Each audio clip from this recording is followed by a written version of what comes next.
Kalau itu dalam jumlah yang sangat besar harus bulanan, sebaiknya tidak ya, karena untuk mengurangi peluang anak ini menggunakannya dengan tidak tepat. Jadi diberikan umpamanya per minggu. Kalau umpamanya dia udah SMA atau kuliah yang membutuhkan memang uang setiap hari yang harus dia belanjakan. Kalau setiap hari kan repot juga. Itu pun sebenarnya tergantung juga kondisi perekonomian keluarga.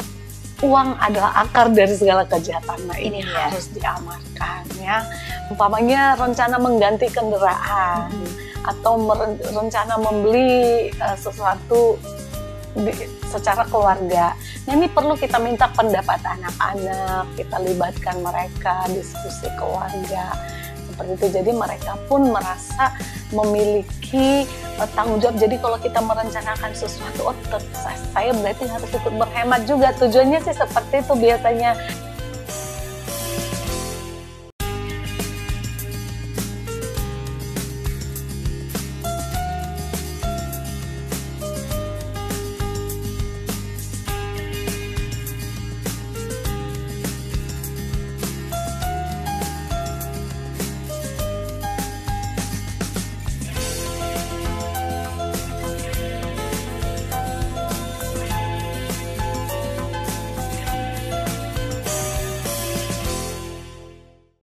Shalom pemirsa Hope Channel dimanapun Anda berada, kita bertemu kembali dalam program Love Your Child. Satu program yang mengajak kita untuk mendidik dan mengasihi anak-anak menjadikan generasi yang lebih baik. Kali ini kita akan membahas masih mengenai remaja, tapi berkaitan dengan uang. Nah, bagaimana uang dan remaja dan apa hubungannya? Kita akan membahasnya bersama dengan narasumber kita, yaitu Ibu Ellen Gultom. Beliau merupakan seorang penulis artikel tentang pendidikan remaja dan juga seorang tenaga pengajar. Shalom Ibu Ellen. Shalom Eva. Apa kabar Ibu Ellen? Puji Tuhan. Puji Tuhan. Senang sekali setiap kita berjumpa pasti dalam keadaan yang selalu semangat untuk membagikan bagaimana cara mendidik anak-anak remaja untuk menjadikan generasi yang mereka lebih baik lagi. Amin. Kali ini membahas soal uang. Baru kali ini saya mendengar nih, uang dikaitkan dengan remaja. Karena biasanya kan uang lebih banyak untuk orang dewasa. Dan masalah dewasa kan banyak ya. Nah, ini uang dan remaja. Kenapa Ibu Ellen mengangkat topik ini? Apa yang kira-kira Ibu Ellen lihat nih? Iya, jadi penyebabnya adalah karena kegagalan seorang dewasa mengelola uang di saat usia dewasa. Itu sebenarnya justru gagalnya remaja dididik dalam mengelola uang sejak dini. Nah, untuk itu saya hanya ingin mengarahkan ya perhatian orang tua bila mana selama ini dianggap anak remaja itu nggak perlu tahu tentang uang, nanti mereka tahu sendiri kok. Itu tidak benar. Tidak mungkin seseorang menguasai suatu kemampuan tanpa diajar terlebih dahulu. Jadi karena melihat banyak masalah keuangan di dewasa, dan itu semua karena masalahnya dari remaja yang tidak tahu bagaimana cara mengatur keuangan dengan baik. Nah, masalah apa aja memangnya Bu Ellen antara uang dan remaja? Karena kan kalau orang dewasa pasti lebih banyak lah, karena kan yang dihadapi mereka lebih banyak. Remaja kan ya mereka mungkin ada yang harus bekerja, tapi saya rasa nggak semuanya kan bekerja. Masalah mereka tuh apa Bu Ellen? Nah, justru masalah pertamanya adalah ketidaktertarikan remaja mempelajari mengenai uang. Memang yang dipelajari emang harusnya iya. Padahal kan uang itu tidak bisa lepas dari kehidupan seseorang sampai dewasa. Betul. Nah, ketika remaja justru tidak tertarik mempelajari tentang uang, remaja ini tidak akan tahu bagaimana cara mengelolanya, cara menghargai uang. Jadi justru kita harus memberikan didikan yang baru nih, bahwa di usia remaja salah satu ya pelajaran yang penting yang harus kita berikan adalah mengenai pengelolaan uang ini. Dari remaja tentang pengelolaan uang. Itu yang pertama ya Bu Ellen. Berikutnya apa tuh? Yang berikutnya adalah kecenderungan anak-anak remaja sekarang dengan pola hidup konsumtifnya. Oh ya.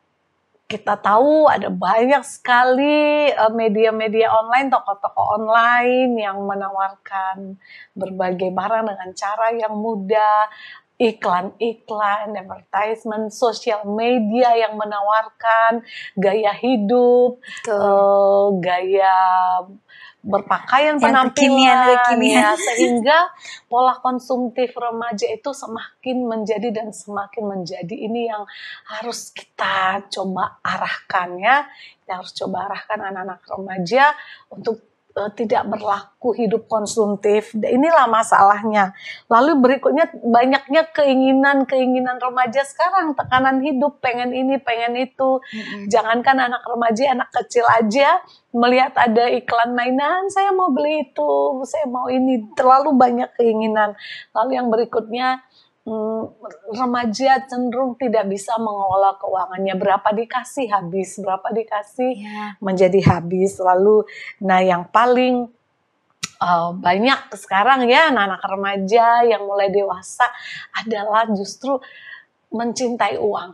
Jadi segala cara dilakukan untuk mendapatkan uang. Nah, ini yang harus kita amarkan anak-anak remaja, jangan tumbuh menjadi orang dewasa yang mencintai uang. Dan yang masalah lain adalah ketika anak dari remaja tidak tahu cara mencari uang, tahu ngabisin aja, tapi nggak tahu cara. Nah, ini beberapa masalah-masalah tentang uang dalam hidup remaja.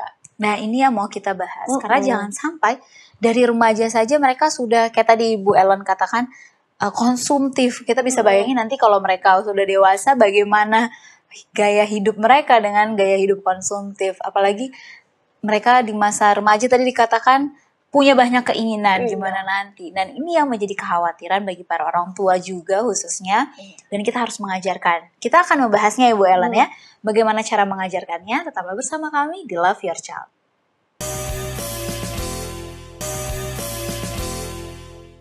Kembali lagi di Love Your Child dan kita masih membahas uang dan juga remaja. Nah, kita mau mengajarkan kepada anak-anak remaja kita mengenai uang. Tapi sebelum masuk ke situ Bu Ellen, saya jadi bertanya-tanya.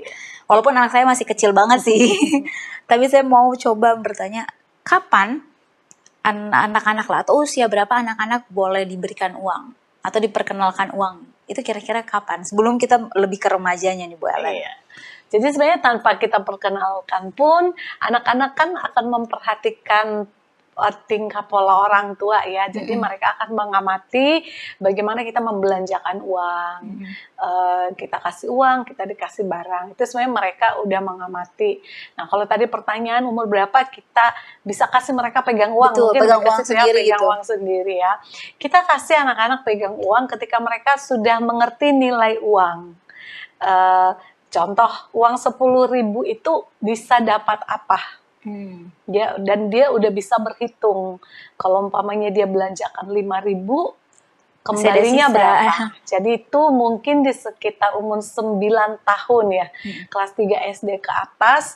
Kalau mau kasih jajan dengan kasih uang untuk disimpan sendiri ya, yang artinya untuk seminggu atau untuk berapa hari, itu kelas 3 SD ke atas. Di bawah itu biasanya kita hanya memberikan untuk sekali belanja aja. Pokoknya dia mau membeli apa, kita berikan uang yang untuk pada saat itu, tapi kita belum kasih mereka menyimpan uang sendiri karena mereka belum mengerti nilai uang itu. Jangan-jangan nanti ditaruh di sembarang tempat dan mereka belanjakan nggak tahu kembaliannya, nggak tahu nilai uang.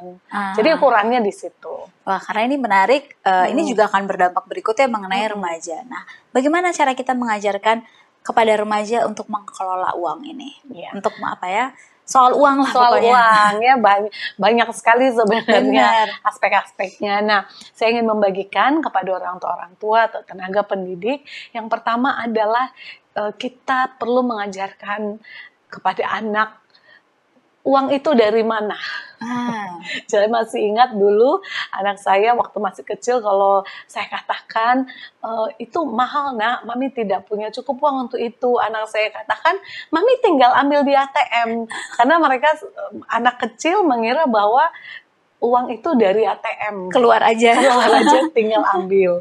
Nah, kita harus ajarkan kepada anak uang itu didapatnya dari mana ya. Tentu saja mungkin dari bekerja atau dari menjual.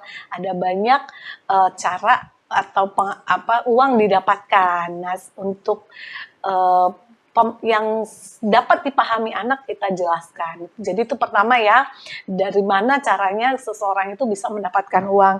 Lalu berikutnya, ajarkan anak nilai uang dan menghargai uang ketika mereka tahu bahwa untuk mendapatkan uang sekian, oh ternyata seseorang harus bekerja atau harus menjual, menjajakan.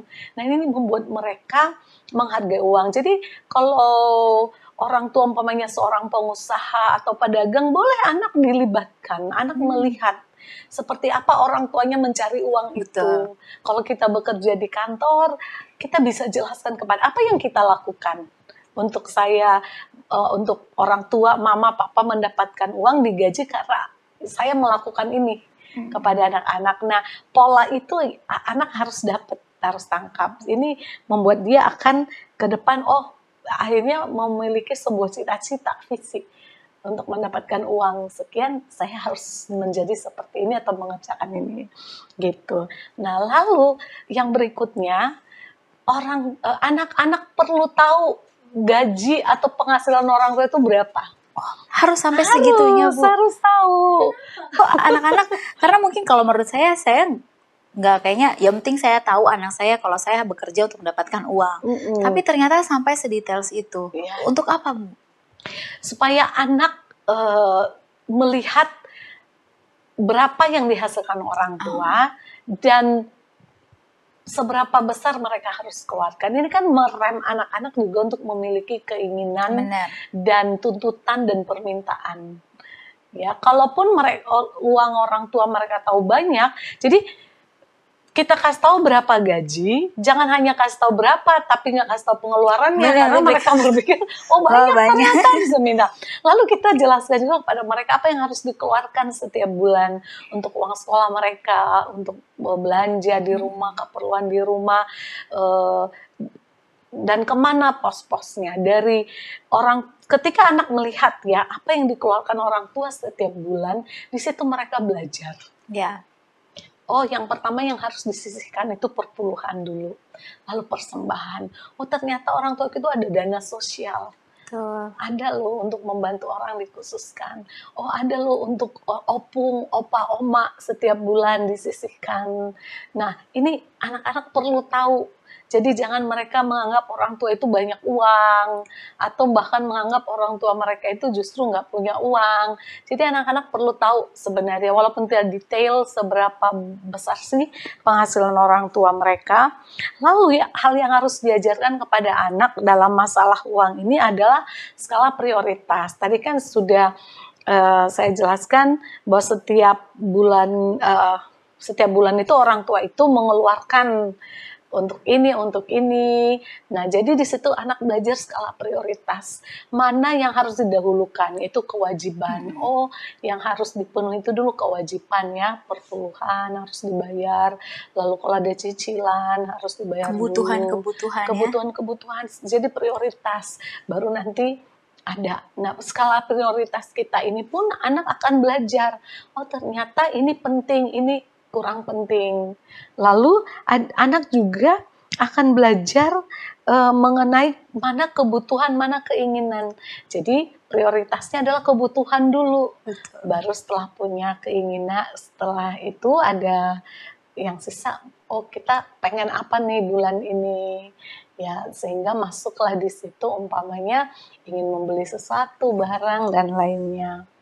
Ya, ternyata berarti kita mengajarkan anak bukan hanya soal nominal dari uang itu aja ya Bu Ellen, tapi bagaimana anak-anak tahu apa yang kita sebagai orang dewasa lakukan dengan uang, supaya mereka sendiri pun sudah terbiasa untuk mengerjakan atau tahu batasan-batasan mana yang mereka perlu lakukan. Saya tadi menarik sekali dengan skala prioritas.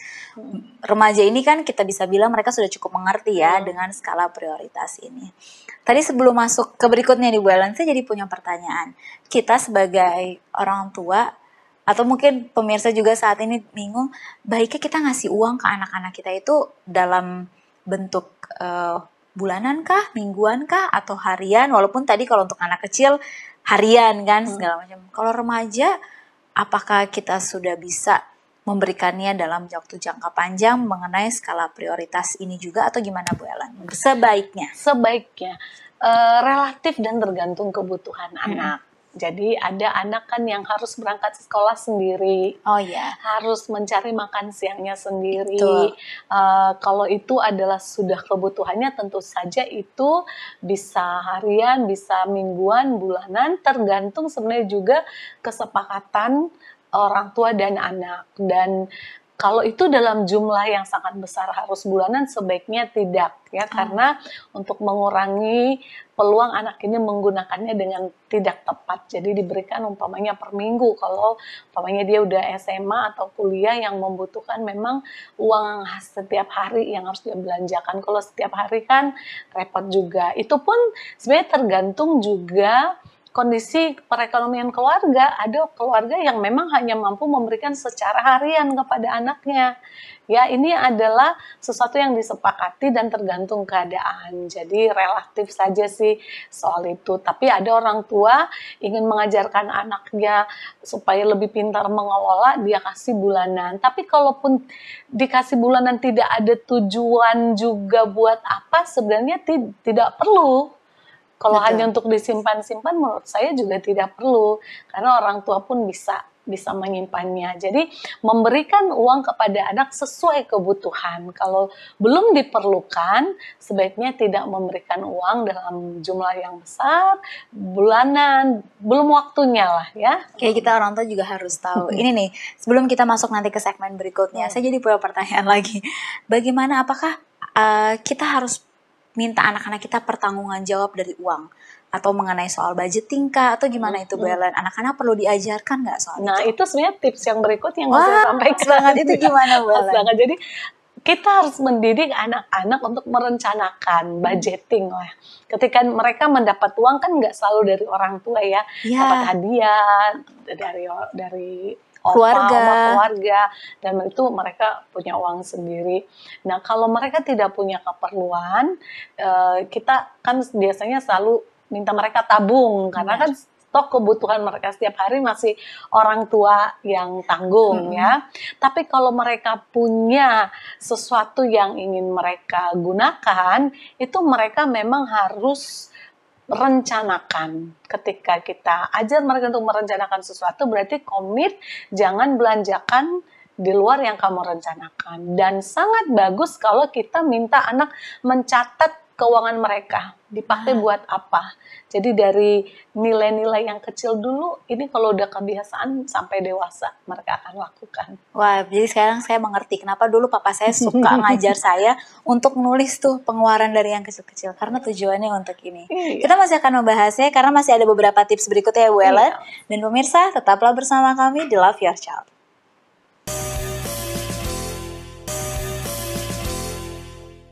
Kembali lagi di Love Your Child dan kita masih membahas uang dan juga remaja. Di segmen ini kita masih akan membahasnya tips-tips bagaimana cara mengajarkan uang kepada anak remaja. Silakan Bu Ellen, apa tips berikutnya agar kita bisa mengajarkan pengelolaan atau uang yang baik dengan anak remaja kita? Nah, tadi kan kita sudah bicarakan bahwa anak harus kita ajar untuk membuat perencanaan pribadi untuk uang yang dia miliki dan pencatatan apa yang dia keluarkan, lalu sisa uangnya berapa semua tercatat. Nah, di dalam merencanakan keuangan keluarga perlu juga melibatkan anak-anak. Contoh, rencana keluarga kita untuk berlibur. Kemampuan kita hanya sekian, budget ada sekian, kita hanya bisa pergi ke tempat ini untuk berlibur. Nah, itu anak harus tahu supaya anak nggak menuntut yang lebih lagi. Lalu umpamanya rencana mengganti kendaraan atau rencana membeli sesuatu secara keluarga. Nah ini perlu kita minta pendapat anak-anak, kita libatkan mereka, diskusi keluarga seperti itu. Jadi mereka pun merasa memiliki tanggung jawab. Jadi kalau kita merencanakan sesuatu, saya berarti harus ikut berhemat juga. Tujuannya sih seperti itu biasanya. Jadi supaya uang kita bisa terkumpul untuk ke sana, kita sekeluarga harus sama-sama menjaga keuangan. Ya. Jadi anak-anak oh iya ya, itu akhirnya membuat mereka tidak minta ini dan itu atau belajar menghemat dengan pengeluaran sehari-hari di rumah. Nah, berikutnya yang harus kita ajarkan kepada mereka, nah ini penting nih, yaitu kebiasaan suka memberi. Jadi dalam hal keuangan kita harus ajarkan kepada anak bahwa uang yang dititipkan Tuhan itu hanya berkat dan titipan Tuhan bagi kita. Itu semuanya uang Tuhan, walaupun kita sudah sisihkan 10% atau 20% untuk Tuhan, tetapi seluruh uang itu sebenarnya adalah milik Tuhan yang dititipkan untuk kita kelola. Ya. Jadi kita harus berhati-hati menggunakan setiap uang yang kita punya. Kita tidak boleh menggunakannya untuk hal-hal yang lebih mementingkan diri daripada kepentingan orang lain. Jadi dari setiap penghasilan atau uang kita, kebiasaan memberi, menolong ini harus pertama kita teladankan, anak-anak harus lihat dulu. Lalu kita ajar juga mereka untuk memberi dari uang mereka. Contoh kalau ulang tahun biasanya jangan cuman nuntut hadiah. Kamu boleh traktir teman-temanmu. Jadi dibiasakan belajar memberi, berkorban dari uang yang dia miliki. Lalu kita ajarkan pentingnya menabung. Nah kalau ini mah sudah wajib ya, kita tahu ya. Udah tahu lah ya, mulai dari kecil, tabungan celengan. Lalu nanti kita ajarkan mereka untuk jangan pernah menghabiskan uangnya. Iya. Gitu, selalu harus ada spare, harus ada simpanan. Bahkan boleh kita bukakan rekening buat mereka. Ini memotivasi mereka terus untuk menghemat, supaya memiliki lebih banyak tabungan. Nah, kemudian yang harus kita amarkan lagi adalah mengenai hutang atau kredit. Nah, ini dari kecil, walaupun kayaknya belum saatnya deh seperti itu, banyak orang berpikir begitu, tapi kenyataannya kan setelah dewasa banyak yang terjerat. Iya, apalagi kan anak remaja mereka punya hutang apa. Iya, tetapi yang kita ajarkan adalah ketika kamu umpamanya ada yang emergency, kamu dipinjamkan seseorang, teman kamu harus kembalikan contoh. Tapi jangan pernah berhutang untuk membeli sesuatu yang sebenarnya kamu tidak butuh atau itu hanya memuaskan keinginanmu. Jadi prinsip-prinsip ini harus kita ajarkan kepada mereka. Nah, lalu yang berikutnya adalah cara berbelanja. Nah, ini penting juga. Nah, ini kenapa dengan cara berbelanja nih Bu Ellen? Iya, jadi cara berbelanja itu kita harus ajarkan kepada anak. Ya, contoh kalau saya bawa anak saya ke toko atau toko mainan, biasanya mereka langsung bertanya, "Mami, berapa batasnya?" Dan itu saya biasakan dari kecil. Kamu boleh pilih mainan yang harganya paling mahal sekian. Nah, jadi anak saya itu ketika dia lihat sesuatu yang dia sangat suka, tapi lebih daripada budget yang saya berikan, dia tidak akan berani meminta. Karena sudah dibiasakan. Jadi itu yang pertama. Jadi cara berbelanja yang benar. Nah, gimana Pertama, tulis daftar yang harus dibeli. Oh, itu penting ya, tapi beli yang tidak ada di daftar. Perlu ya. Jadi beli hanya yang ada di daftar. Itu yang pertama. Yang kedua, kita harus ajar mereka tentu membandingkan harga dan kualitas. Oh iya. Jadi jangan cuma ngambil dari rak. Jadi kita perlu bawa anak berbelanja dan kita tunjukkan kepada mereka seperti ini loh cara berbelanja. Ada kan anak yang kalau kita ambilin gitu, kita ajarkan mereka tentang kualitas, kalau itu pakaian, tentang harga, membandingkan harga seperti apa. Lalu berbelanja yang lain adalah prioritas. Ini kembali ke skala prioritas, mana yang harus dibeli, wajib duluan dibeli, mana yang nanti bisa nanti. Umpamanya belanja dulu yang penting-penting, oh ada sisa, oh bisa beli kue, ada sisanya. Jadi skala prioritas. Nah, cara berbelanja yang benar ini pun harus harus diajarkan kepada anak-anak. Lalu berikutnya, tidak salah memberikan pelajaran tentang investasi sejak dini kepada anak-anak. Wah, ini menarik nih, apalagi tentang investasi kepada anak remaja perlu diajarkan ya. Iya. Nah, kenapa Ibu Ellen? Supaya apa mereka? Iya, supaya mereka mengetahui oh ada ya investasi itu seperti Oke. apa. Jadi membelanjakan uang untuk menggunakan uang atau menyimpan uang dengan menghasilkan sesuatu yang lebih besar. Nah, ini membuat mereka membuka ya pikiran mereka, oh ternyata itu bisa dilakukan. Jadi uang yang mereka punya itu mereka bisa lebih bijak menggunakannya. Nah, yang paling penting yang harus diajarkan kepada anak-anak adalah uang adalah akar dari segala kejahatan. Nah, ini harus diamarkan ya. Godaan uang itu. Kita kasih tahu anak-anak apa itu maksudnya korupsi, apa itu penipuan, apa itu pencurian, dosa-dosa Karena uang. Karena uang ini harus diamarkan kepada anak-anak. Supaya anak-anak kita jangan sampai mereka jatuh ke dalam dosa karena uang ini. Menghalalkan segala cara untuk mendapatkan uang. Jadi kita harus mengajar kepada anak-anak, uang adalah alat yang diberikan Tuhan untuk memenuhi kebutuhan kita, bukan untuk mendapatkan segala sesuatu yang memuaskan hawa nafsu kita. Wah, luar biasa sekali pelajaran tentang uang dan juga remaja. Saya rasa ini udah banyak sekali yang bisa kita ambil dan kita bisa pelajari juga, khususnya para pemirsa yang sedang menyaksikan Love Your Child kali ini. Sekali lagi terima kasih banyak Ibu Ellen dan terima kasih banyak para pemirsa sekalian. Tetap terus saksikan Love Your Child, cintai dan lindungi anak Anda menjadikan generasi yang lebih baik. Shalom dan Tuhan memberkati.